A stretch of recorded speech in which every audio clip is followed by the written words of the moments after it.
తెలంగాణ రాష్ట్రంలో అవినీతి అధికారుల పట్ల ఏసీబీ దూకుడు పెంచింది. ప్రభుత్వ అధికారిగా ఉంటూ అక్రమాలకు పాల్పడుతున్న వారి పని పడుతోంది ఏసీబీ. ఆదాయానికి మించి ఆస్తులు సంపాదిస్తున్న వారినే లక్ష్యంగా చేసుకొని ఏసీబీ ముందుకు సాగుతోంది. పోలీసులు, రెవెన్యూ అధికారులు ఎవరిని కూడా ఏసీబీ అధికారులు విడిచిపెట్టడం లేదు. అవినీతికి పాల్పడుతున్న అధికారులను ట్రాప్ చేసి మరీ చిక్కించుకుంటోంది ఏసీబీ. తెలంగాణలో ప్రతి 4 రోజులకు ఒక ట్రాప్ కేసు నమోదవుతున్న పరిస్థితి. రాష్ట్రంలో అవినీతి అధికారులపై ఏసీబీ అధికారులు దాడులు నిర్వహించగా 100 రోజుల్లో ఏకంగా 55కు పైగా ఏసీబీ కేసులు నమోదయ్యాయి.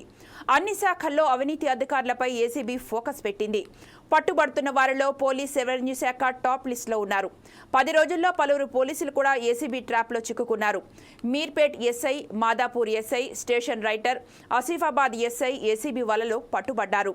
లంచం తీసుకుంటున్న అధికారుల ఆస్తులను కూడా ఏసీబీ పరిశీలిస్తోంది. ఆదాయానికి మించిన ఆస్తుల కేసుల్లో లోతుగా దర్యాప్తు సాగుతోంది.